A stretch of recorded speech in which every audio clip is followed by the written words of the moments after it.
8 बजे से 12 अपडेट मांगा दूसरा वाला मोबाइल है वो चार्ज नहीं।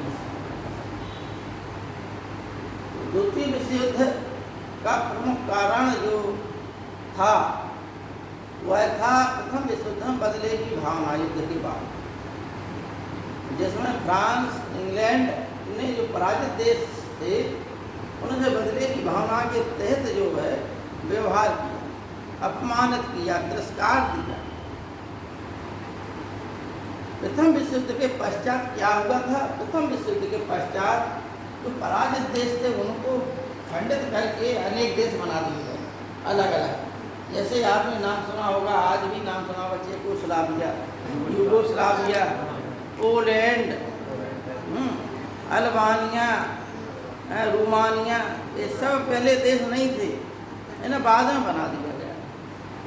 लिथुआनिया, फिनलैंड, तमाम ऐसे देश जो वास्तव में नहीं थे और जो एक भौगोलिक इकाई थी, जैसे बुंदेलखंड एक भौगोलिक इकाई है, एक प्रांत नहीं है, बाद में बना दिया जाए। पूर्वांचल में एक भौगोलिक इकाई है, अलग क्षेत्र है भाषा के आधार पर। इसी प्रकार से बाद में क्योंकि ये शक्तिशाली साम्राज्य थे, इसलिए जब पराजित हो गए तो इनको क्या किया, इनकी शक्ति को तोड़ दिया। कि जब शक्ति टूट जाएगी तो ये अपने आप खड़े ही नहीं हो पाएगा। भाई व्यक्ति का क्या है कि अगर एक पैर तोड़ दो तो वो दौड़ नहीं लगा पाएगा, फिर दौड़ से बाहर कर दिया जाएगा उसे। सीधी सी बात है, इसमें भी वही नियम लगाया गया कि इनको इतना मारो इनका पैर टूट जाए, पंगु बना दो, लंगड़ा बना दो। लेकिन एक व्यक्ति जर्मनी में था, जनता में तो आक्रोश था ही। एक व्यक्ति था जिसका नाम था हिटलर, पूरा नाम था एडोल्फ हिटलर। 1889 में ऑस्ट्रिया देश में जिसका जन्म हुआ था, एक साधारण परिवार का था, जिसने प्रथम विश्व युद्ध में ऑस्ट्रिया की तरफ से युद्ध ना लड़ के जर्मनी की तरफ से युद्ध लड़ा था। घायल होने के पश्चात यह जो है पालमेरियन,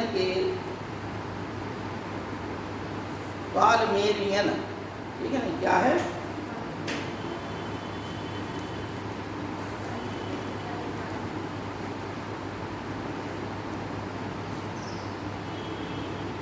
एडोल्फ हिटलर को पढ़े बिना आप द्वितीय विश्व युद्ध को नहीं समझ पाएंगे, क्योंकि इसी के इर्द गिर्द द्वितीय विश्व युद्ध पूरा लड़ा, जिसमें इसका साथ किसने दिया? मुसोलिनी ने।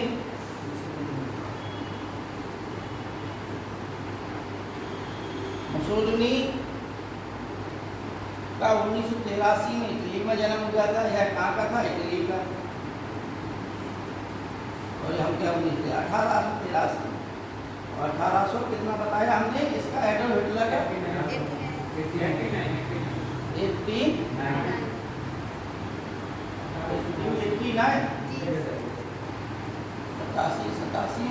साल ठीक है, बता दें। ये इटली का था। जापान में सैन्यवाद था।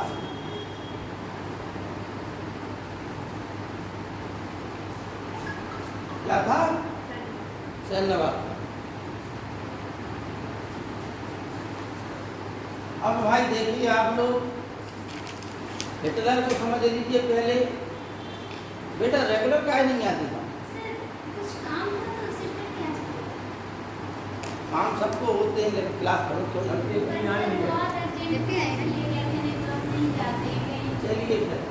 फिर देखिए 89 है। हाँ 89 तो देखो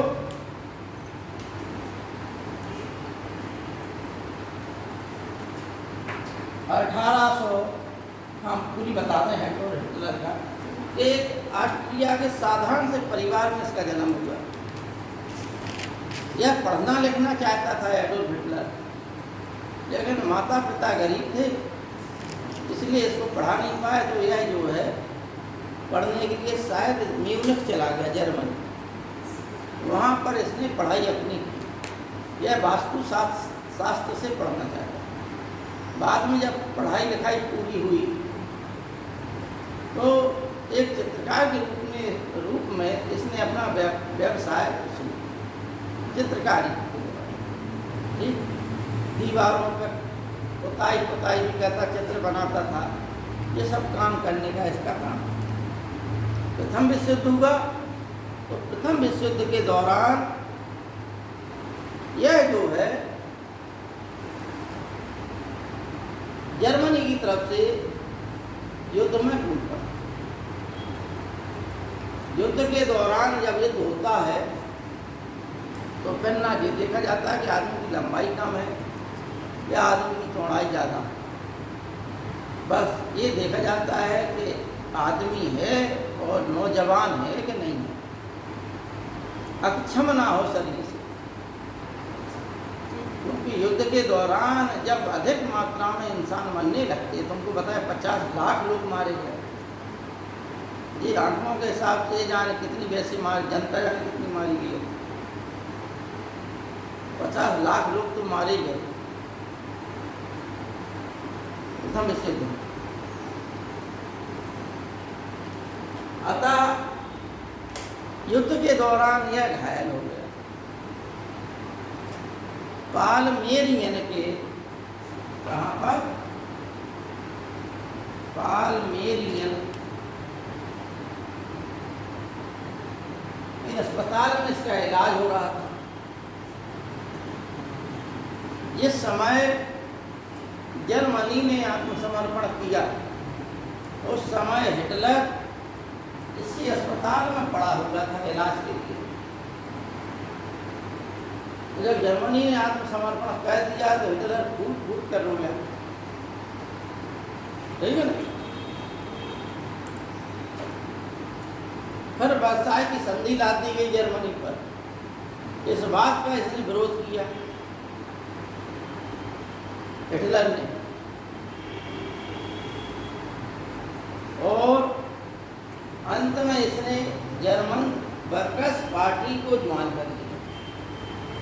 जर्मन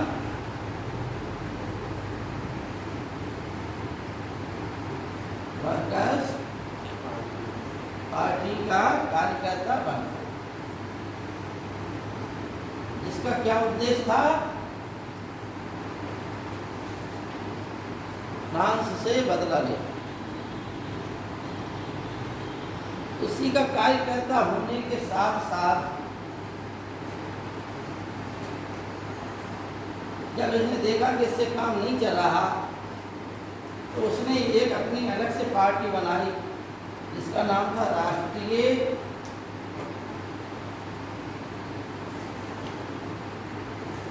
समाजवादी पार्टी, मतलब नेशनल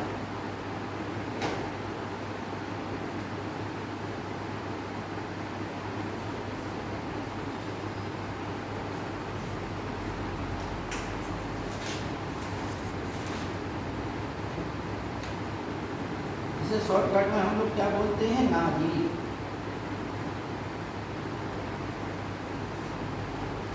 क्या बोलते हैं? नाजी। नाजी, ठीक है ना? इससे पूरा नाम क्या है इसका? जर्मन वर्कर्स राष्ट्रीय समाजवादी पार्टी। फिर इसने हिटलर ने प्रयास किया वहाँ की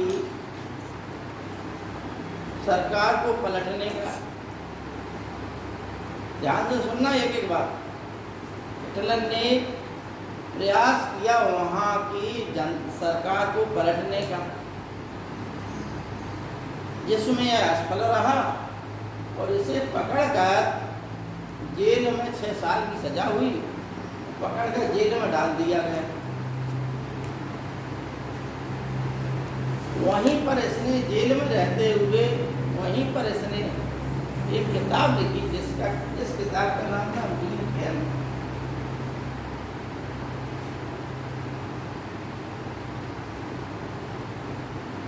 कैंप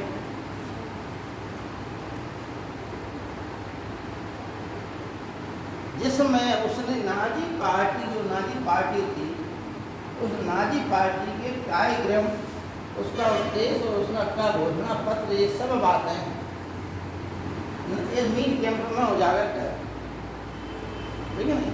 इसी आधार पर वह आगे चलता है। कौन? हिटलर। अब भाई क्या ऐसी बातें थी, ध्यान से सुनना था, बहुत ध्यान। पहली बात, वर्साई की संधि को ना मानना।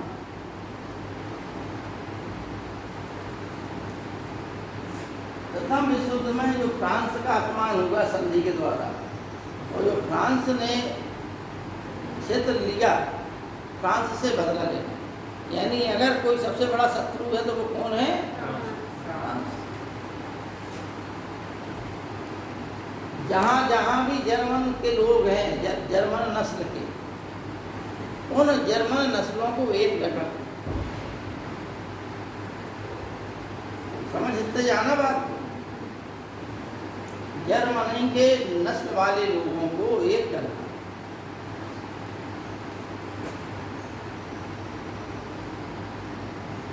चौथा उद्देश्य, यहूदियों को जर्मनी से भगाना, क्योंकि जर्मनी, हिटलर का एक कहना था, उसने अपने भाषणों में, अभिलेखों में बार बार यही कहा कि जर्मन जो है आर्य नस्ल के लोग, और आर्य कभी पराजित नहीं, कभी हार नहीं मान। समझना बात। और आर्य जाति कहाँ है? भारत में है। इसलिए उसने अपनी जो प्रतीक है, जो चिन्ह था, वो क्या था? स्वास्थ्य का चिन्ह। उसके झंडे में भी होता था, जो ड्रेस पहनते थे, उनकी जो पुलिस पहनती थी, उस पुलिस के यहाँ बाह में क्या है? चिन्ह लगा। काय का? स्वास्थ्य।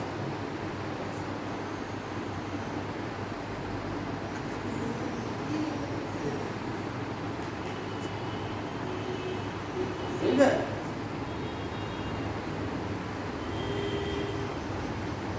उसे अपनी नस्ल पर बड़ा अभिमान। उसने कहा जर्मन कभी जो है हार नहीं मानते, कभी पराजित नहीं होते, इसलिए तुम लोग उठो, खड़े हो और अपना बदला लो। इससे जिन्होंने तुम्हें अपमानित किया, जिन्होंने तुम्हारा क्षेत्र जीता, और सभी जर्मन एक हो जाओ, जहाँ जहाँ अगर बसे हो तुम लोग, और अगर नहीं आ रहा जर्मनी में, तो यहाँ की तुम्हारी राष्ट्रीयता खत्म कर दी जाएगी, यहाँ की नागरिकता जर्मनी की खत्म कर दी जाएगी। तो पैसा कमाना उसी देश में कमाओ, वहीं की नागरिकता लो। तो अगर यहाँ नहीं आए तो तुम्हारे जो लोग रह रहे, अगर तुम वहाँ की नागरिकता ले लोगे, तो तुम्हारे माता पिता यहाँ रह रहे, तुम्हारे रिश्तेदार रह रहे, उन्हें हम बंदी बना के जेल में डाल दें। ये क्या था?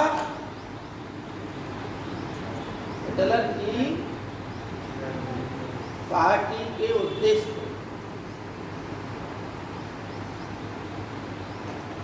वर्साई की संधि को ना मानना पहला उद्देश्य, फ्रांस से बदला लेना दूसरा उद्देश्य, जर्मनी के लोगों को एक करना, यहूदियों को देश से निकालना आदि उद्देश्य हिटलर के थे। इन्हीं उद्देश्यों से वह आगे बढ़ता है। कैसे बढ़ा? स्वास्थ्य खराब हुआ, क्योंकि 6 वर्ष की सजा दी गई थी इसको। 6 वर्ष के पहले इसको स्वास्थ्य खराब होने का बाहर निकाल दिया जेल से। ठीक है ना? चाहे जेल से बाहर निकाल दिया। अब हिटलर ने क्या किया? चुनाव लड़ा। 1930 का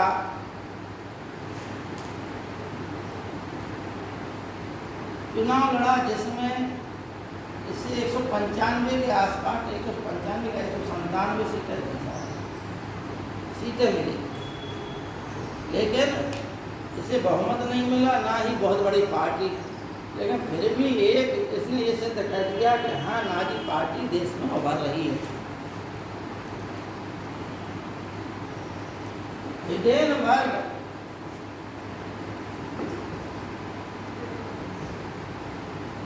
उस समय राष्ट्रपति था जर्मनी का, हिटलर के समय। यह जर्मनी का सर्वाधिक लोकप्रिय नेता था, लेकिन जर्मनी का क्या था, ये राष्ट्रपति। और ये पार्टियां काय का चुनाव लड़ रही थी, प्रधानमंत्री का। समझना बात को, प्रधानमंत्री के लिए लड़ रही थी चुनाव। 1932 में चुनाव हो गए, जिसमें 230 के आसपास सीटें मिली नाजी पार्टी को। नाजी पार्टी बहुमत से तो दूर रही, कुछ कदम दूर, लेकिन सबसे बड़े दल के रूप में उभरी। अतः राष्ट्रपति हिडेनबर्ग ने, जो सबसे बड़ा दल होता है, हमारे संविधान में भी है कि यदि किसी पार्टी को चुनाव के पश्चात बहुमत ना मिले, तो उन सभी पार्टियों में से जिस पार्टी को सबसे ज़्यादा मतदान प्राप्त हुआ हो, सीटें जिसने सबसे ज़्यादा प्राप्त की हों, उसको सबसे पहले आमंत्रित करे राष्ट्रपति। अतः ये, लेकिन जो है राष्ट्रपति के विवेक के ऊपर है। अगर राष्ट्रपति को यह सुनिश्चित हो जाता है कि जो सबसे बड़ा दल है उसे बहुमत प्राप्त नहीं है, जबकि अनेक छोटे छोटे दल हैं जिन्हें जो छोटे छोटे दल हैं उन्हें व्यक्तिगत रूप से तो बहुमत नहीं है, लेकिन उनका सामूहिक जो है एकजुटता बहुमत से आगे है, तो उन सभी दलों को के नेता को, गठबंधन को वह आमंत्रित करता है। लेकिन ये राष्ट्रपति के विवेक के ऊपर निर्धारित हो जाता है, और पार्टियां अपना अपना दावा प्रस्तुत भी करती हैं। हिडेनबर्ग ने चांसलर पद के लिए हिटलर को आमंत्रित किया। हिटलर जो है, अच्छा एक चीज और है, जर्मनी में जो हा शब्द है अलग से पढ़ा था हिंदी में, हमने तो बता, ठीक। एक जोलेनबर्ग था, शायद कोई वंश था जर्मनी में, राजवंश था, जिसने बहुत समय तक शासन किया। हा शब्द का जो राष्ट्रपति था ये भी बड़ा प्रसिद्ध था। और अब हा शब्द का कौन हो गया,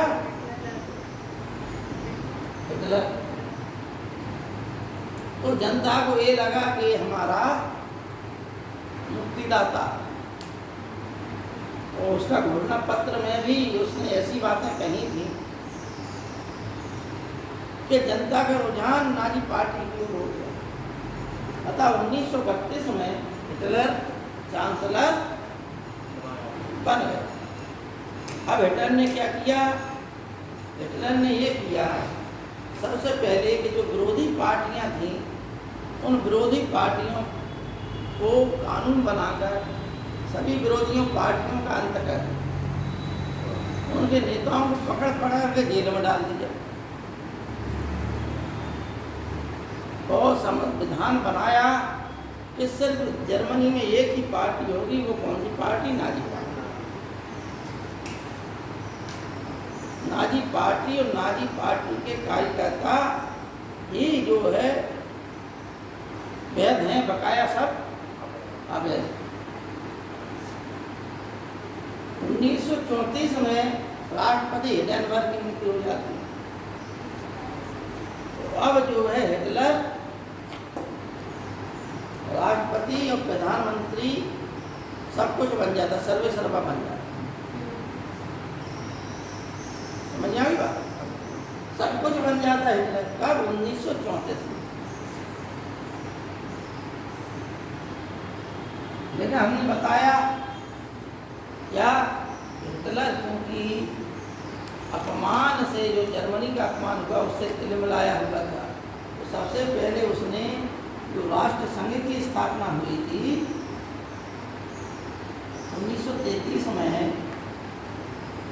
इस राष्ट्र संघ की सदस्यता से इस्तीफा दे। क्यों? क्योंकि उसने कहा कि इसमें अमेरिका अलग है, इससे रूस अलग है, बकाया कौन है?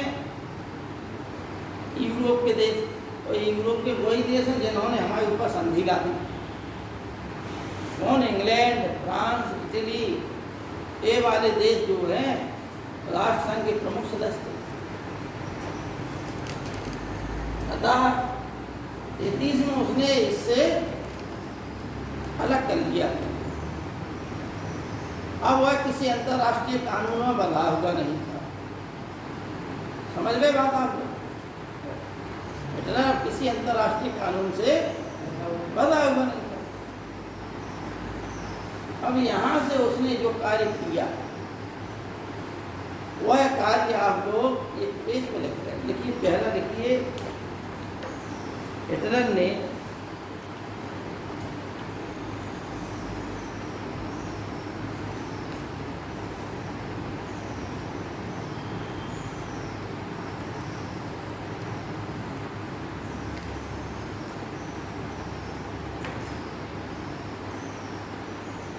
उन्नीस 1934 में ऑस्ट्रिया पर अधिकार किया। बिल्कुल शॉर्टकट में समझा रहे, कहानी बहुत बड़ी बड़ी है इनकी, इतना समय रहता नहीं है कि हम तुम लोगों को पूरी कहानी पढ़ाएं।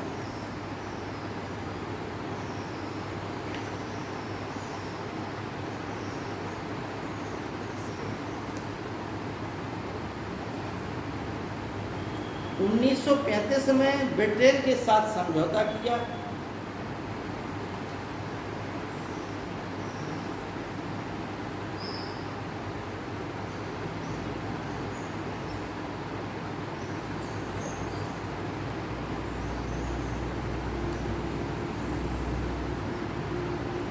उन्नीस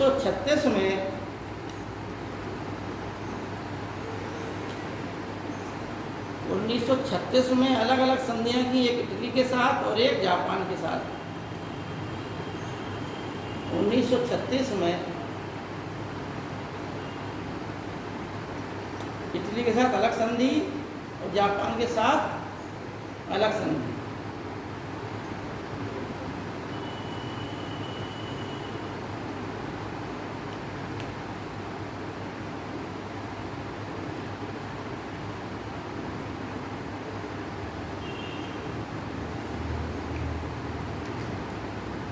लेकिन जो जापान के साथ संधि थी, उस संधि को में जो है इटली 1937 में सम्मिलित हो गया। यानी जो बातें जापान और जर्मनी के बीच में थी, उन्हीं बातों के तहत इटली भी सम्मिलित हो गया। कब? 1937 में। ठीक है नहीं? 1937 में क्या हुआ? रोम बर्लिन टोक्यो समझौता हुआ, जिसे रोम बर्लिन धुरी कहते हैं। रोम बर्लिन टोक्यो धुरी।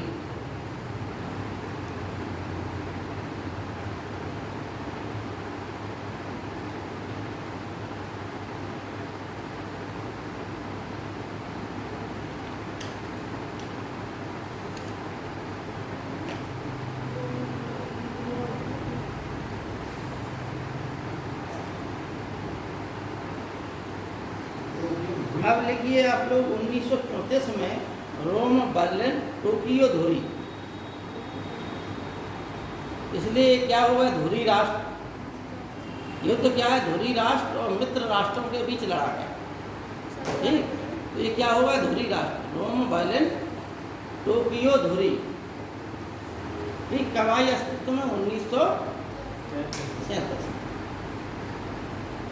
1934 में हिटलर ने क्या किया? ऑस्ट्रिया को अपने क्षेत्र में मिला लिया। तो जर्मनी कितना बहुत विशाल क्षेत्र फिर बन गया। ठीक, समझना बात को? देख लीजिए बहरहाल, पहले देखिए 13 मार्च 1939 को हिटलर ने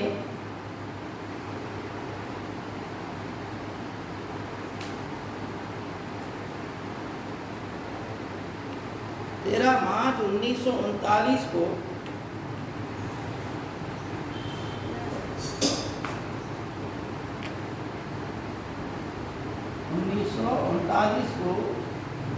क्या किया, चेकोस्लोवाकिया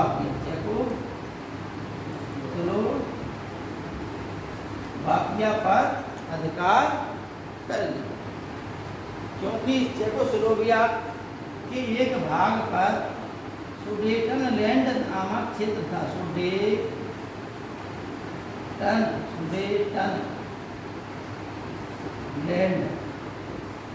नामक भाग था, जिस भाग पर जर्मनी के लोग रहते थे इस बात पर। अतः इससे युद्ध का बहाना मिल गया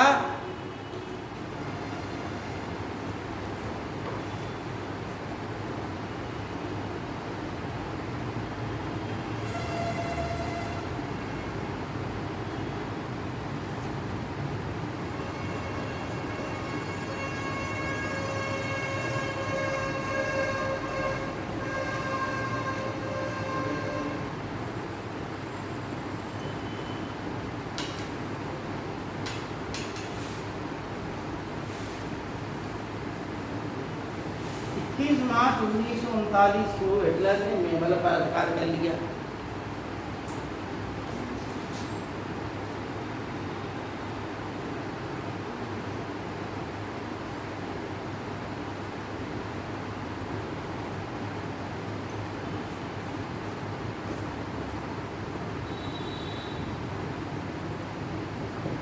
अगस्त 1939 को सोवियत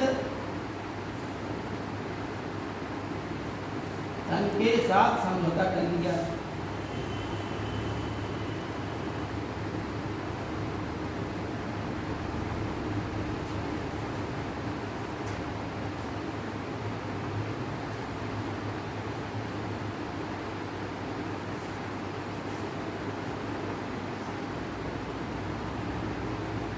और 1 सितंबर 1939 को पोलैंड पर आक्रमण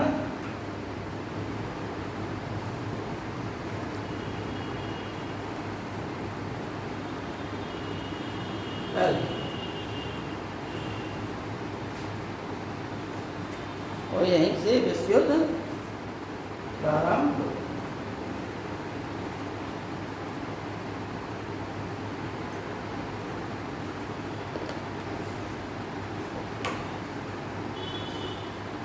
अब ये तो क्या हो गए, आपके तथ्य हो गए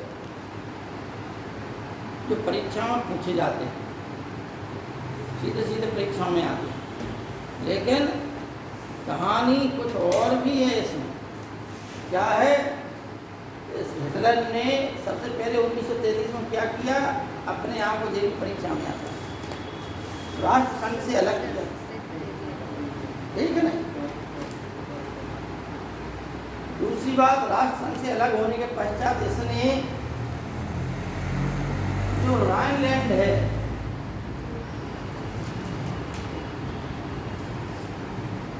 उस पर अपनी सेना भेज दी। राइनलैंड जर्मनी का क्षेत्र था जो प्रथम विश्व युद्ध के पश्चात फ्रांस ने जिस पर अपना गैर कानूनी अधिकार कर लिया था। मतलब अपनी एक सेना की टुकड़ी वहाँ रखता था और वहाँ का खनन करता था खदानों का, ठीक है नहीं। ये भी विधान था कि वहाँ जनमत संग्रह कराया जाएगा और जनमत संग्रह के द्वारा कुछ ये निर्धारित हो गया था इतने वर्ष के पश्चात। तो जनमत संग्रह जर्मनी की जनता थी तो वो तो चाहती थी, तो हिटलर ने यहाँ से फ्रांस को खदेड़ दिया, राइनलैंड पर कब्जा कर लिया, क्योंकि वो तो क्षेत्र ही था उसका, ठीक है। दूसरी बात, हिटलर ने अपनी शक्ति कैसे बढ़ाई, ये आश्चर्य की। क्या आश्चर्य की बात, देखो उस समय यूरोप में कौन था, इंग्लैंड और फ्रांस। अब प्रथम विश्व युद्ध के पश्चात ये भी कुचल गया पूरी तरीका, ये भी कुचल गया, ठीक है ना। इससे और दूसरी बात, कुचल तो गए, दोनों ने ऋण कहाँ से लिया, अमेरिका से। प्रथम विश्व युद्ध के पश्चात इन दोनों से शक्तिशाली कौन हो गया? अमेरिका हो गया। अमेरिका ने ही इन लोग खाद्यान्न भेजे प्रथम विश्व युद्ध के दौरान, अमेरिका ने ही हथियार भेजे इन दोनों को लेकर। ये कायदे में दबे हुए देश थे, अतः जर्मनी के ऊपर आर्थिक प्रतिबंध लगाया, वहाँ की खनिज संपदा लूटी। अब जर्मनी वो पैसा दे कहाँ से? ये निर्धारित होगा कि इतने करोड़ रुपए तुम्हें देना है और प्रत्येक साल में इतना इतना देना है। तो जर्मनी के पास जब आपने जो है हर चीज़ नष्ट हो गई तो कहाँ से दे?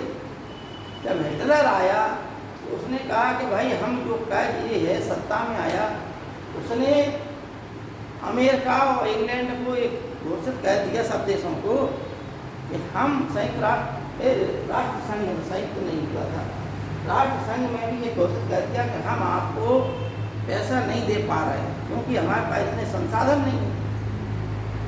क्या हम कर्ज लेके कर्ज पटाए तुम्हारा? ये तो तुमने भी लड़ा, हमने भी लड़ा। कर्ज अकेला भार हम क्यों वहन करें, हम क्यों पटाएं?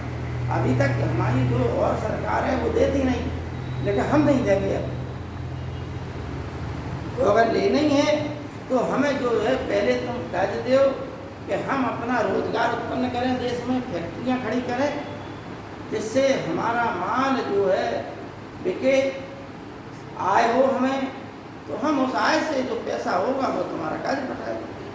ये अन्य देश जो झांसे में आ गए, उन्होंने हिटलर को पैसा दिया ढेर सारा, अमेरिका ने, इंग्लैंड ने,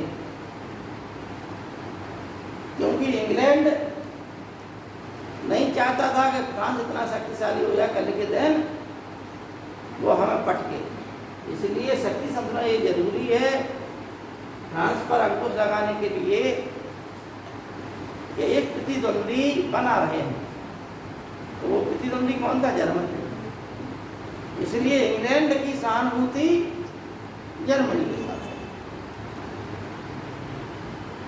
जैसे कैसर विलियम प्रथम ने जब क्षेत्र मांगे तो इंग्लैंड फ्रांस एक हो गए। क्यों? क्योंकि वो अपना हिस्सा देना नहीं चाहते थे। अब जब हिस्सा है ही, वो बंटवारे की बातें ही नहीं हो रही। अब क्या काय की बात हो गई? अब तुम दोनों बराबर हो गए। अब तुमने उनको हराया जिनके पास कुछ था ही नहीं, अब तुम लोगों के पास सब कुछ है, तो अब किसकी प्रतिद्वंदता हो जाएगी आपस में? कौन सर्वोच्च है नहीं? ये भावना आएगी भाई कि हम दोनों में कौन सुपीरियर है। जो सुपीरियर होगा उसी की सत्ता होगी इस पूरे संसार में।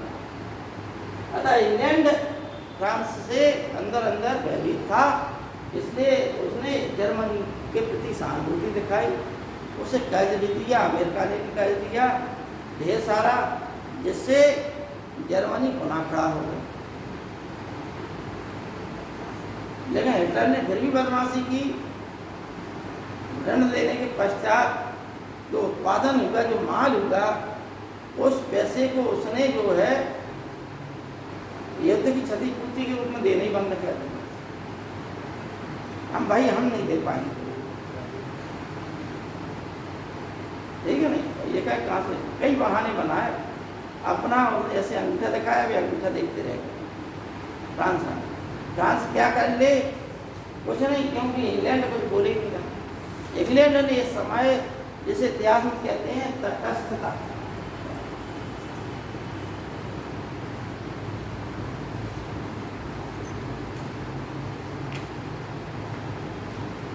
तटस्थता की नीति अपनाई। उस समय चैम्बरलेन अमेरिका का, इंग्लैंड का क्या प्रधानमंत्री, चैम्बरलेन।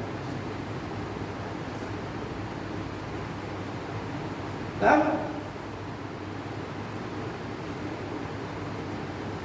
जब ये तटस्थता की नीति इंग्लैंड ने अपनाई तब, और जब हिटलर अपना विकास कर रहा था तब, जब हिटलर के ऊपर अंकुश लगाना चाहिए था, उस समय इंग्लैंड ने तटस्थता की नीति अपनाई हुई थी कि भाई हम तो तटस्थ हैं, हम आप लोगों के मामले में भागीदारी नहीं करेंगे।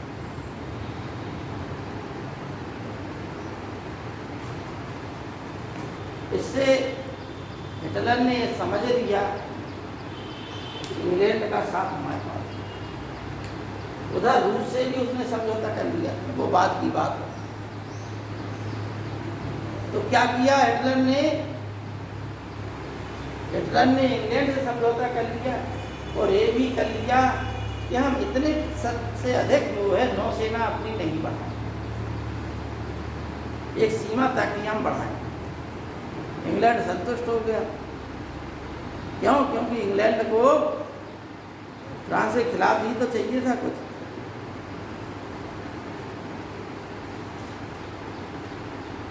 अब देखिए इन सब करने के पश्चात यानी वर्साई की संधि खत्म, जो ऋण है वो खत्म, ऋण उन्होंने ले लिया, अपने देश के लोगों को रोजगार दे। देखिए हिटलर कितना दिमागदार था, 60 लाख लोग बेरोजगार थे जर्मनी। इसे कहते हैं नेता, इसलिए नेता उसे क्या बोलते हैं? फ्यूहरर। क्या बोला जाता है?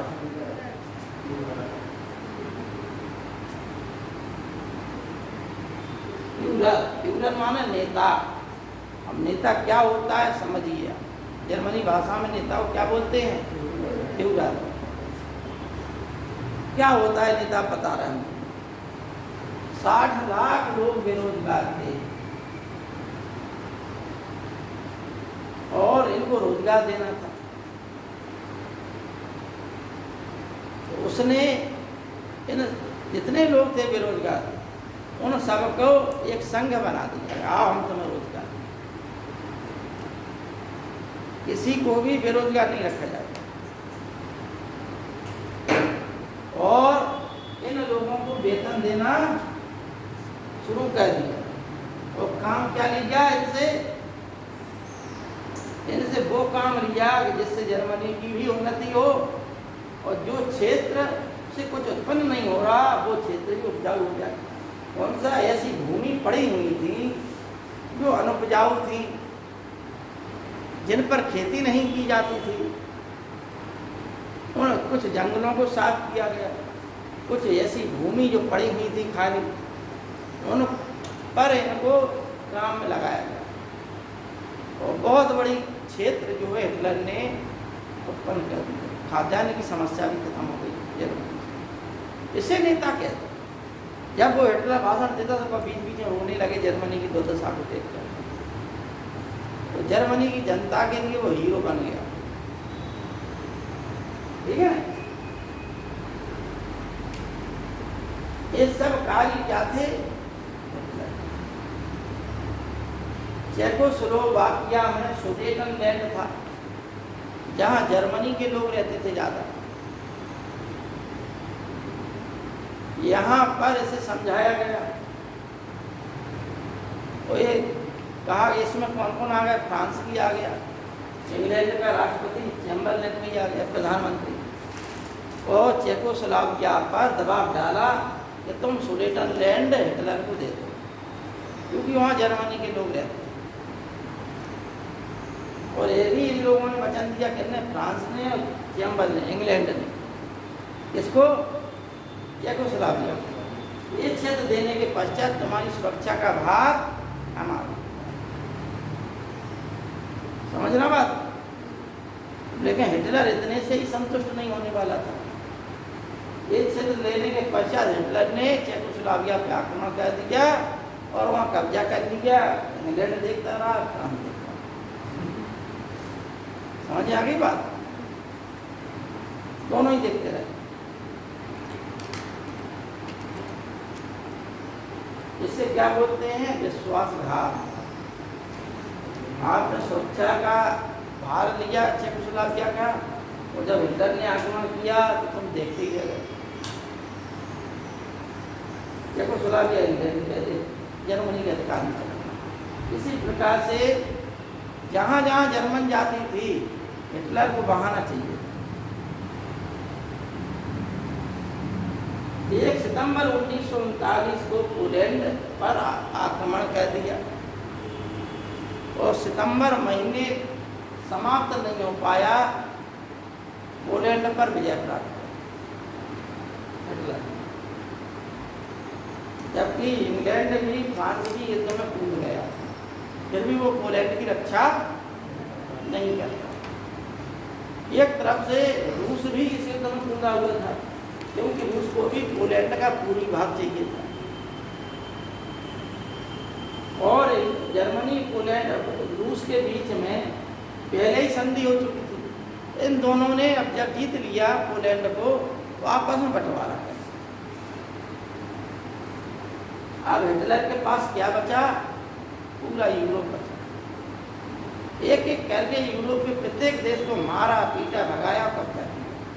तो ये सब देश के जो राष्ट्रपति, प्रधानमंत्री हैं, जो कैबिनेट मंत्री हैं, जो नेता लोग हैं, सब भाग भाग कर कहाँ गए?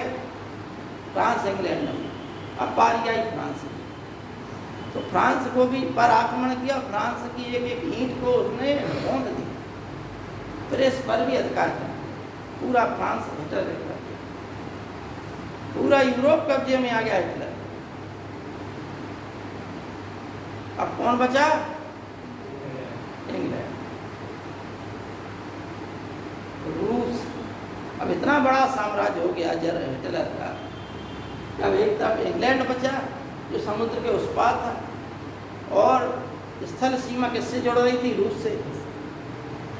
अमेरिका अलग था ही, अमेरिका कोई मतलब नहीं। अमेरिका तो तमाशा देखता था, और आज भी वही है, ठीक है नहीं? तमाशा देखता है भाई देखो, अमेरिका की राजनीति समझो, ये जो बड़े लोगों की राजनीति होती है कि आप अपना भिड़ा दो, तो अमेरिका वही कहता है कि हम तुम्हारे साथ हैं, हम तुम्हारी मदद करेंगे, आश्वासन देंगे, सब कुछ करेंगे, तुम लड़ते रहो, हम तुम्हारी मदद करते रहेंगे। मदद काय की? फ्री में थोड़ा मदद होगी। तुम लड़ोगे, तुम्हें हथियारों की जरूरत पड़ेगी, हथियार हम देंगे, खरीदोगे तुम, पैसा दोगे तुम, देंगे हम, ये मदद है। तो राजनीति में झूठ तो चलता ही है, बिना झूठ के राजनीति चलती है। हाँ, देखो, जैसे सत्य बोलना है वो सन्यासी हो जाए, वो अपना, ठीक है नहीं? बिना झूठ के सहारे राजनीति नहीं। क्लियर बात। अगर आप सत्यवादी हो तो राजनीति में प्रवेश भी नहीं कर पाओ। गांधी जी राजनीति में थे, तो गांधी जी एक नेता अच्छे थे। गांधी जी भारत में जब इंग्लैंड के वो राजकुमार आए, तो उनका विरोध किया, और जब गोलमेज सम्मेलन के लिए गांधी जी गए, तो वहाँ की रानी ने पूछा कि आपने मेरे बेटे का विरोध क्यों किया जब वो भारत दौरे पर गए? तो गांधी जी ने कहा कि हमने आपके बेटे का विरोध नहीं किया, हम तो सिर्फ जो ब्रिटिश प्रतिनिधि के रूप में आपके बेटे आए थे उनका विरोध किया, आपके बेटे के रूप में आपके बेटे का विरोध नहीं किया। तो अगर इतनी बुद्धि है तो बात को घुमा ले जाओ, तब तो ठीक है, और नहीं तो फिर क्या है? झूठ तो बोलना ही पड़ता है। बात तो वही है, जब घुमा दो। वो क्या उनके बेटे नहीं थे, लेकिन बाद में क्या घुमा दिया कि हमने आपके बेटे के रूप में विरोध नहीं किया, क्योंकि वो आपके बेटे बन के नहीं आए थे वहाँ पर, वो बेटे के प्रतिनिधि बन के आए थे। बात थोड़ा घुमाने का ढंग हो तो आप सत्यान्यायी हो सकते हो। जैसे युधिष्ठिर से पूछा गया कि भाई, बोले वो अस्थामा मारा गया, अस्थामा मारा गया। युधिष्ठिर 100% सत्यवादी थे, कभी झूठ नहीं बोलते। देखो बच्चों, एक चीज बता दें कि जो सत्य है, कौन सा शब्द है? सत्य। इस पर पूरे जगत का व्यापार टिका, पूरे जगत। आप हमसे अपेक्षा कर रहे हैं कि सत्य पढ़ा रहे हैं, विश्वास कर रहे हैं।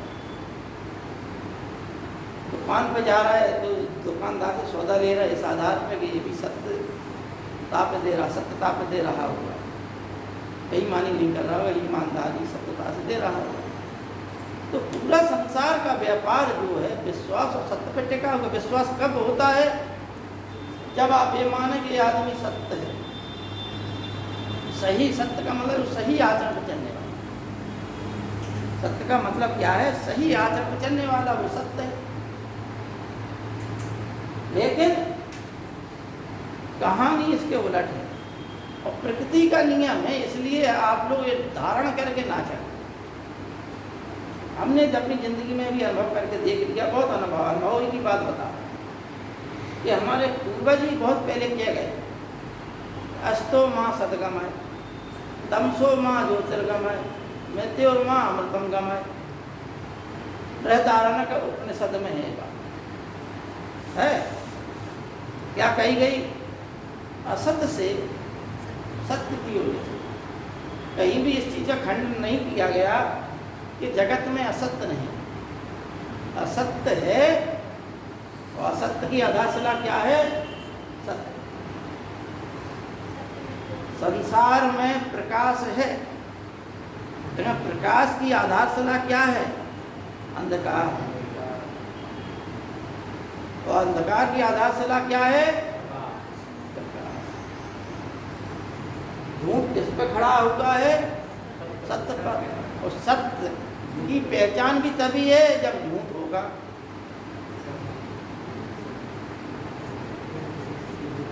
जब जब हो धर्म की हानि, जब जब जो है धर्म की हानि होती है, असुर अभिमानी आदताई बढ़ जाते समाज में, जब सज्जन लोगों को सताया जाने लगता है, जब स्त्रियों के साथ अब अमानुषिक व्यवहार होने लगता है, तब ईश्वर किसी ना किसी रूप में इन दुष्टों का संहार करता है, समाज को एक करता है। जब ये चीजें हर युग में रही, हर युग में है, हर युग में रहेंगी।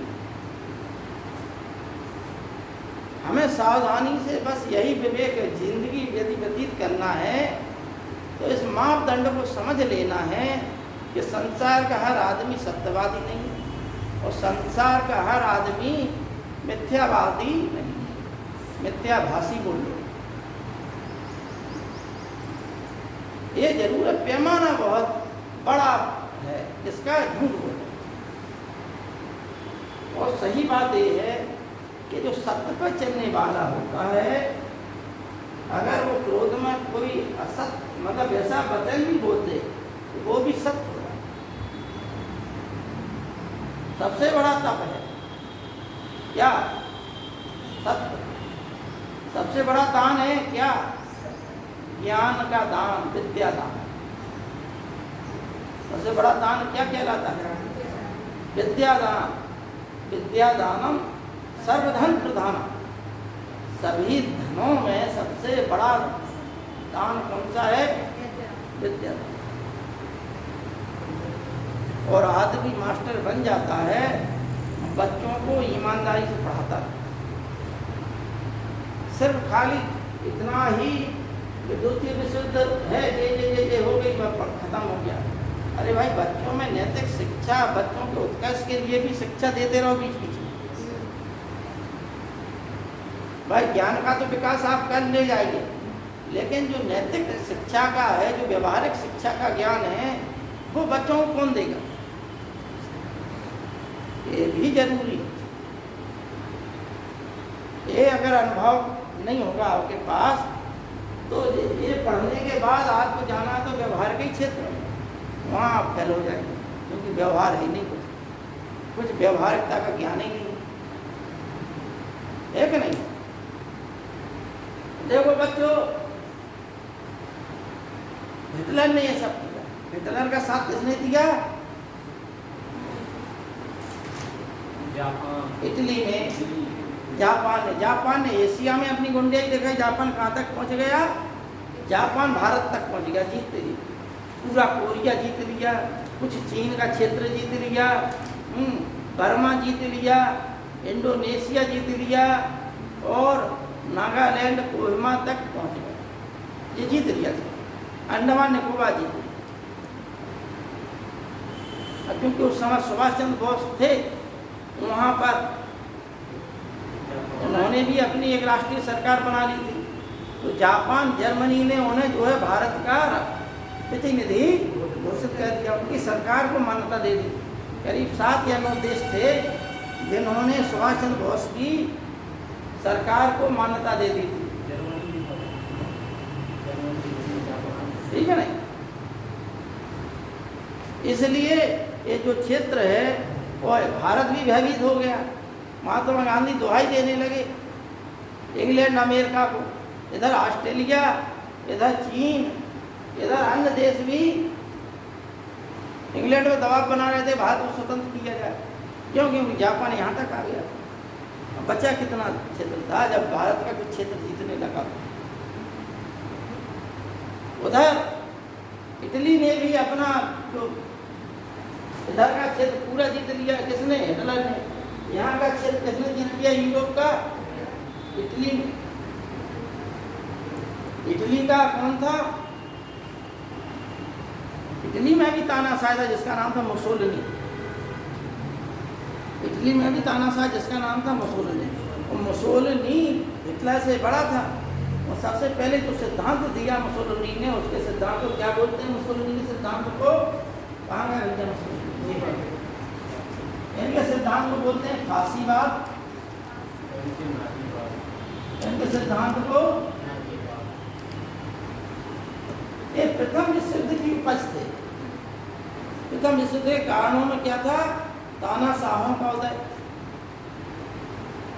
प्रथम विश्व युद्ध के कारणों में क्या था? आर्थिक मंदी। प्रथम विश्व युद्ध के कारणों में क्या था? साम्यवाद। साम्यवाद का भय, क्योंकि रूस में साम्यवादी सरकार थी और 1930 में संसार भर में अमेरिका के वर्ल्ड स्ट्रीट सेंटर मतलब वो है शेयर बाजार, वो शेयर बाजार एक धड़ाम से गिरे। शेयर का मतलब है कंपनियों का दाम जो है, कीमतें गिरने लगी। जब अमेरिका जो कि सबसे ज़्यादा मजबूत था, उसकी स्थिति जब ये हुई तो इंग्लैंड और यूरोप के सब देशों में अर्थव्यवस्थाएं चरमरा गई, धड़ाम से नीचे गिरी। सब जगह क्या है? मंदी सी छा गई, व्यापार वाणिज्य ठप हो गया। कारण उसका ये था कि प्रथम विश्व युद्ध में अनेक फैक्ट्रियां, कंपनियां खुली थी जो लोगों को सप्लाई कर रही थी। प्रथम विश्व युद्ध के दौरान 60 लाख लोग मारे गए, जिससे यूरोप में पुरुषों की कमी आ गई और उन पुरुषों काम के लिए उन पुरुषों की जगह महिलाओं को लगा दिया गया। तो हिटलर का ये भी एक नारा था कि जर्मनी के लोग अधिक संतान उत्पन्न करें, जिससे जर्मनों की संख्या अधिक बढ़े। ये कारखाने थे प्रथम विश्व युद्ध के पश्चात। जो प्रथम विश्व युद्ध के दौरान तो ये खूब चले, क्योंकि युद्ध में हथियारों की जरूरत पड़ी, युद्ध में रासायनिक पदार्थों की जरूरत पड़ी, युद्ध में खाद्य पदार्थों की जरूरत पड़ी सेना को भेजने के लिए, युद्ध में ओढ़ने पहनने जूते वूते इन सब की जरूरत पड़ी। जनता को भी चाहिए, सैनिकों को भी चाहिए। लेकिन युद्ध के पश्चात हथियार जो सप्लाई थी वो एकाएक बंद हो गई, कारखाने बंद हो गए। जब कारखाने सप्लाई नहीं हुई तो कारखाने बंद हो जाएंगे, कारखाने बंद हो जाएंगे तो लोगों को कारखाने से हटा दिया जाएगा, लोग बाहर आ जाएंगे तो बेरोजगार हो जाएंगे। जब लोगों के पास पैसा नहीं होगा तो मार्केट में चीज़ भी नहीं खरीदेंगे। सीधी सी बात, आपकी जेब भरी होगी तो आप मार्केट में जाके चीज़ें खरीदोगे, और आपकी जेब खाली होगी तो देख के अपना खरीदोगे नहीं ये कुछ। क्यों? आपको मालूम है हमें खरीदना ही नहीं है, ही नहीं जरूरत है नहीं भाई। हजारों पकवानों की दुकानें हैं मार्केट में, आप देखते हुए चले आ रहे हैं, लेकिन आप क्या सोचेंगे? हम घर ही का खाएंगे। इसलिए एक तो जेब नहीं दे रही है, दूसरी एक चीज़ और है फंडा कि जब जेब भी हो जाए तब जो है ये युवावस्था नहीं रहेगी।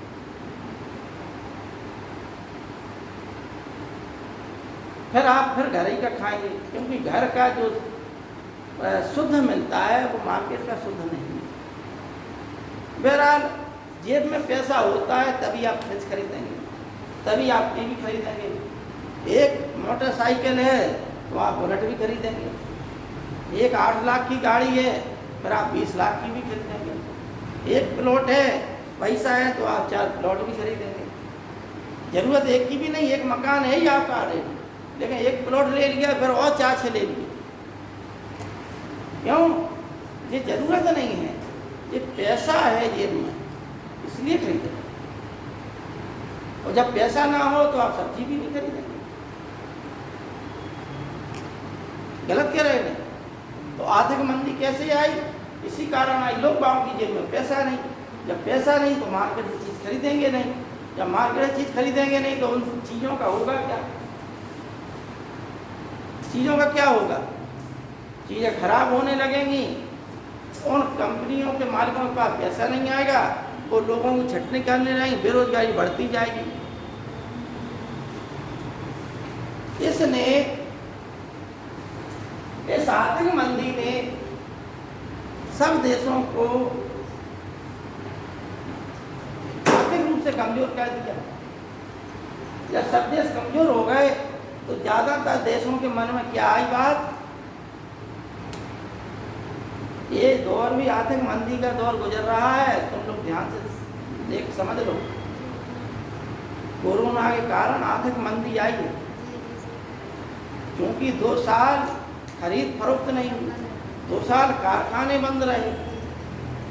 इन 2 सालों में पेट्रोल डीजल के दाम बढ़े, हर चीज़ का दाम बढ़ा है नहीं। यहाँ तक कि जो सब्जी जो है पहले सस्ती थी 2 साल पहले, इसके भी रेट आसमान को छू रहे हैं। श्रीलंका दिवालिया घोषित हो गया, पाकिस्तान दिवालिया घोषित होने की कगार पर है, ठीक है नहीं। लेकिन भारत की अगर बात कही जाए तो भारत में संसाधन ज़्यादा मजबूत है। भारत के जो लोग हैं वो विदेशों से भी पैसा भेजते हैं अधिक मात्रा में, यहाँ प्रोडक्ट भी ज़्यादा हो रहा। तो इस आर्थिक मंदी ने भी क्या किया, यूरोप के देशों को सोवियत संघ की ओर आकर्षित किया। सोवियत संघ में क्या थी, समाजवादी, वो साम्यवादी पार्टी, और यहाँ ये सरकार जो है स्वावलंबी थी, यहाँ मजदूरों का ही शासन था, यहाँ कारखाने सब चल रहे थे। प्रथम विश्व युद्ध में इसने 1970 में ही अपने आप को अलग कर लिया, इसलिए देश मजबूत हो गया। यहाँ आर्थिक मंदी का कोई प्रभाव नहीं पड़ा, तो अन्य यूरोपीय देश इसकी ओर आकर्षित होने लगे। ये चीज़ अमेरिका को भयभीत करने लगी, ये चीज़ इंग्लैंड को भयभीत करने लगी, ये चीज़ फ्रांस को भी, जो लोकतंत्रात्मक देश थे, मजबूत थे, इनको करने लगी कि छोटे देश यदि रूस की तरफ मिल गए तो अंत में हम बर्बाद हो जाएंगे, हमारे यहाँ परिवर्तन हो जाएगा, हमारी जो रोटी पूंजी है वो सब समाप्त हो जाएगी, मजदूरों का शासन और जनता विद्रोह कर देगी। अतः इन लोगों ने इन तानाशाहों को समर्थन देना शुरू कर दिया। क्यों? क्योंकि ये तानाशाह ये सबसे ज़्यादा किसी खिलाफ बोलते थे तो इनके खिलाफ। इससे अमेरिका भी खुश, इससे फ्रांस भी खुश, इससे इंग्लैंड भी खुश। तो कर क्या रहा था ये दोनों, ये भी लूट रहे थे अपने क्षेत्रों। राष्ट्र संघ की स्थापना हुई थी, लेकिन इसमें ना अमेरिका सम्मिलित था, ना समय देखने का कितना अभी समय, इस राष्ट्र संघ में ना अमेरिका सम्मिलित था ना वो था। दूसरी बात, जापान ने भी 1933 में अपने आप को अलग कर दिया, जापान के ऊपर भी किसी प्रकार का नियंत्रण नहीं था। जर्मनी ने भी 1933 में अपने आप को अलग कर दिया, जर्मनी के ऊपर भी। दूसरी बात यह है कि यहाँ पर जो कमजोर राष्ट्रों का जब मुद्दा आता था तो जो इंग्लैंड फ्रांस वाले आराम से सुलझा देते थे, लेकिन जब अगर इंग्लैंड ही फ्रांस का मुद्दा हो या किसी शक्तिशाली देश का मुद्दा हो तो ये चुप्पी साथ के बैठ जाते थे। इसका क्या हुआ कि तुम चुप बने रहो, हम काम करते रहेंगे अपना। ठीक है नहीं। ये चुप बैठे रहे इंग्लैंड और फ्रांस, और हिटलर मुसोलिनी अन्य क्षेत्रों को जीतता चला गया। मुसोलिनी एक बहुत बड़ा विचारक था। मुसोलिनी के पिता लोहार थे, माता जो है अध्यापिका थी। अतः मुसोलिनी भी शिक्षा प्राप्त करने के बाद शिक्षक बना। बाद में प्रथम विश्व युद्ध के पश्चात जिसने राजनीति में प्रवेश किया, तो 1922 में,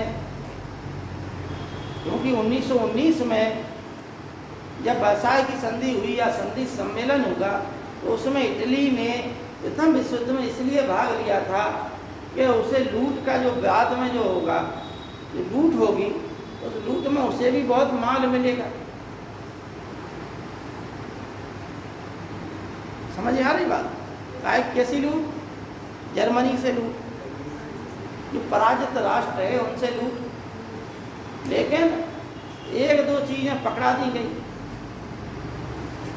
भाई सोने का भी ढेर लगा है, चांदी का भी ढेर लगा है, तांबे का भी ढेर लगा है। तो आपको तो उम्मीद है कि हमें कुछ सोना भी मिले, कुछ चांदी भी मिले और थोड़ा बहुत तांबा मिले।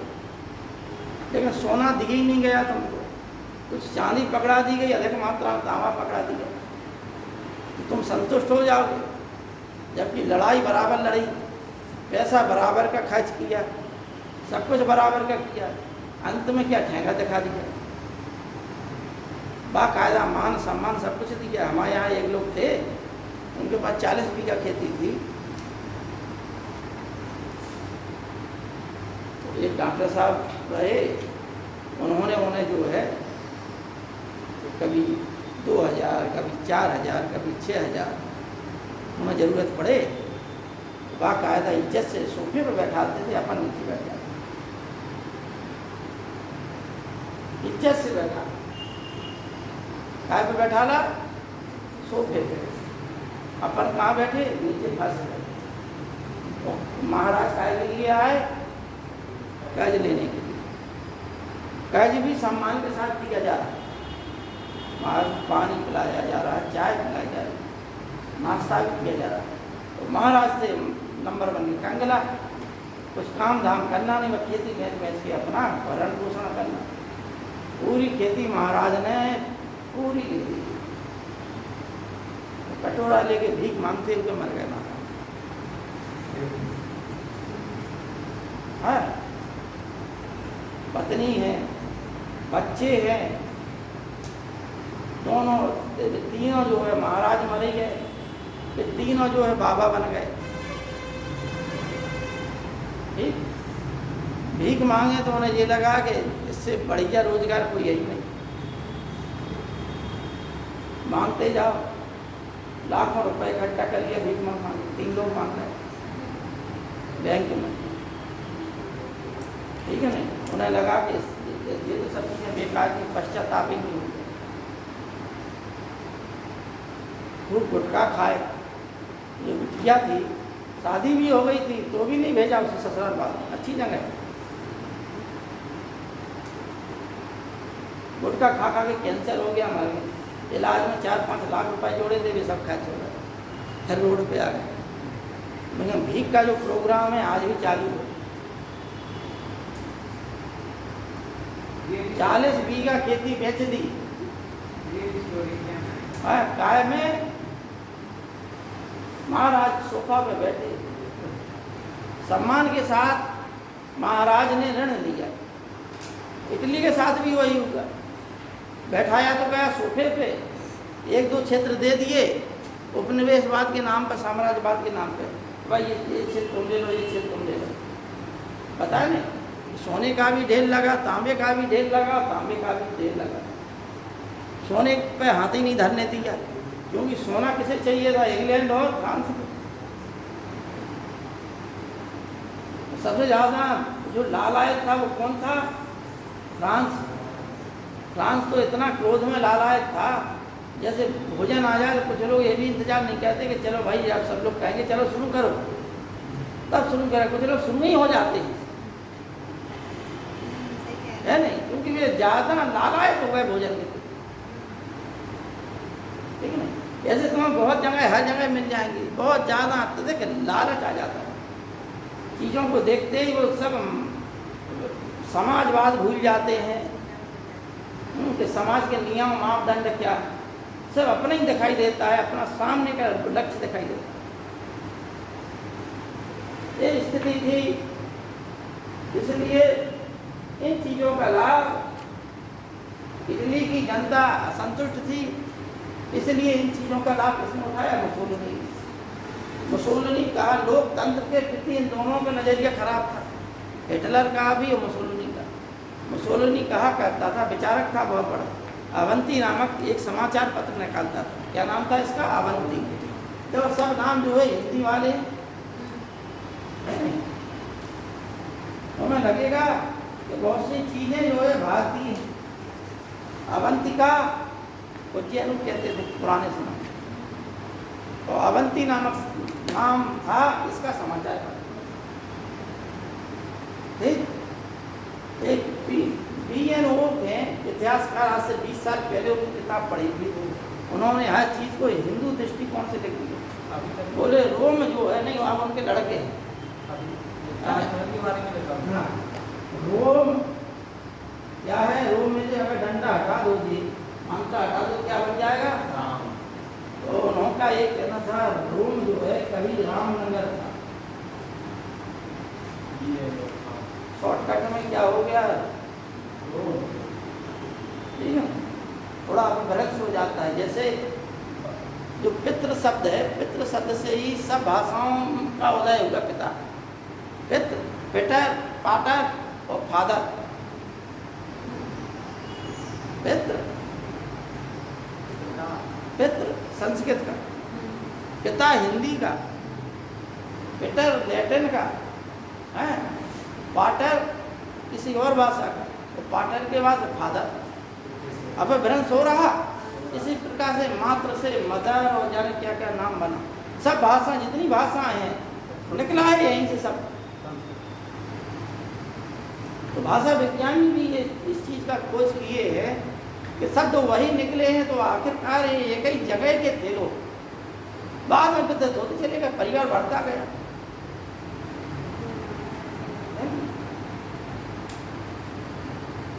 फिर मुसोलिनी का ये कहना था कि लोकतंत्र जो है कुछ नहीं, लोकतंत्र में लोगों के सिर गिने जाते हैं और ये नहीं देखा जाता है कि इन सिरों में भरा क्या।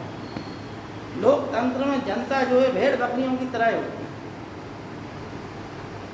और नेता एक चरवाहे की तरह होता है, उसके हाथ में एक डंडा होता है, वो जहाँ को जनता को हाँक दे वहाँ को जनता चली जाती है। नेता ने कहा राष्ट्रवाद, राष्ट्रवाद, पाकिस्तान ने आक्रमण कर दिया, पाकिस्तान ने जे, पूरी जनता की दृष्टि से हो जाती। पाकिस्तान में और हिंदुस्तान के प्रति घृणा फैलाई जाती है,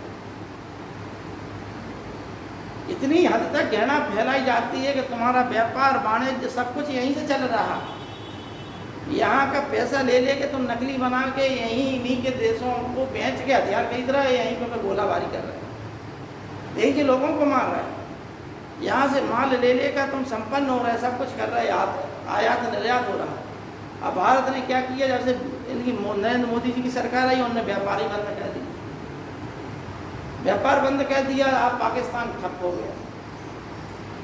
नोट था, नोट बदल दिया उन्होंने। ये सब नीतियाँ किसके खिलाफ थी? पाकिस्तान के खिलाफ। अब पाकिस्तान जितनी आय होती थी, जो लाभ होता था, तुम जिससे लाभ ले रहे हो उसी को तुम जो मार रहे, सता रहे, यहीं के लोगों को मार रहे, इनकी फौजों की गर्दनें काट रहे थे। इसका परिणाम ये हुआ कि एक ना एक दिन आदमी संभलेगा, और संभलेगा तो फिर क्या करेगा? आपके खिलाफ काम करेगा। ले हमने व्यापार ही बंद कर दिया, ले हमने क्रिकेट ही बंद कर दी। भाई क्रिकेट देखोगे तो यहाँ जनसंख्या ज़्यादा है, यहाँ कंपनियाँ ज़्यादा हैं भारत में, तो उसकी उस मैच की डिमांड ज़्यादा हो जाती है, कंपनियां विज्ञापन ज़्यादा देती हैं, उसका फायदा दोनों टीमों को बराबर का होता है। मैच होगा तो दोनों टीमों को होगा, जिस देश में होता है उस देश को कुछ ज़्यादा होता है, जिस देश में नहीं होता उसको भी कुछ फायदा होता है। लेकिन अगर यही टीम पाकिस्तान जाए तो कंपनियां तो वही हैं भारत में, वो वहाँ भी लगाएंगी। अब फायदा पूरा कौन ले जा रहा? पाकिस्तान। इससे पाकिस्तान माला माल हो रहा था। जहाँ भारत ने कनेक्शन ख़त्म किया, पाकिस्तान की अर्थव्यवस्था धड़ाम से नीचे गिरने लगी। पाकिस्तान जो पीसीबी जिसे क्रिकेट बोर्ड कहते हैं, पाकिस्तान क्रिकेट बोर्ड, भारत की बराबर का क्रिकेट बोर्ड था। जितना भारत के क्रिकेट बोर्ड के पास था पैसा, उससे ज़्यादा पाकिस्तान क्रिकेट बोर्ड के पास था। लेकिन क्या हुआ? भारत ने क्रिकेट ही खेलना बंद कर दिया, भारत ने व्यापार करना बंद कर दिया। जब कनेक्शन ही ख़त्म कर दिया तो तुम्हारे पास आय कहाँ से हो रही थी? वो स्रोत खत्म हो गए, तुम अपने यहाँ धड़ाम से नीचे गिरो। अपनी जनता को तुम जो है इलाज के लिए आओगे तुम भारत, नौकरियां लेने के लिए आओगे तुम भारत, हैं?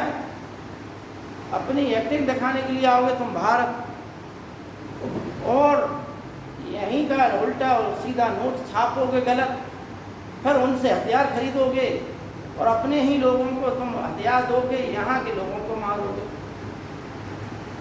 सेना बॉर्डर पर लगी हुई है, तुम विश्वासघात करके धोखे से आ जाओगे, गर्दन काट लोगे। 2-4 लोग सैनिक दिखाई दिए, छुप के आओगे, मार दोगे तुम उनको, गर्दन काट दोगे, सर उठा के ले जाओगे अपने देश। ये चीज़ें थी। जब से नरेंद्र मोदी सरकार है, ये घटना खत्म हो गई। उसके पहले ये चीज़ें चल रही थी देश में, सैनिकों के सर ले जाते थे और भारत सरकार कुछ नहीं कर पाती थी। ठीक है ना? ये चीज़ें थी क्या पाकिस्तान में। आज देखिए आप, 200 रुपए के आसपास पेट्रोल है, 200 या 400 रुपए का है पेट्रोल 1 लीटर पाकिस्तान में। भारत में क्या हुआ? भारत में 7 रुपए और कम हो गया और पाकिस्तान में 21 रुपए बढ़ गया। इतना अंतर है। देखो, पाकिस्तान में 21 रुपए बढ़ गया, भारत में 7 रुपए कम हो गया। ठीक भाई, जहाँ से आपका स्रोत है पैसे का, आपको अपनी जनता की खुशहाली के लिए काम करना चाहिए। लेकिन आप क्या कर रहे हो? आप जनता को और गलत साइड में ले जा रहे हो, जनता को बरगला रहा है। धर्म युद्ध के लड़ो, तुम धर्म युद्ध लड़ो, जिहाद लड़ो, ये काफिर हैं इनके खिलाफ लड़ो। अरे भाई, मेन उद्देश्य है कि आज विज्ञान और टेक्नोलॉजी के युग में आप ये गलत चीज़ें ना बोलो, आप जनता के कल्याण के लिए काम करो। हथियार पकड़ाने की अपेक्षा उन्हें कलम पकड़ा। कलम पकड़ेंगे तो उनकी बुद्धि जागेगी, पढ़ेंगे लिखेंगे तो क्या है, नौकरी करेंगे, कुछ रोजगार करेंगे। आप गरीबी इसलिए लादना चाहते हो कि जिससे गरीब बने रहें और ये जो है हमारे साधन के रूप में उपयोग होते रहें।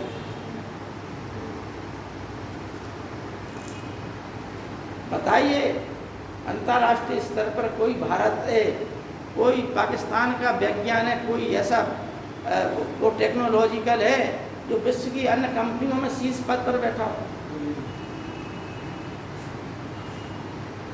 कोई महान साहित्यकार हुए हों, कोई महान वैज्ञानिक हुए हों।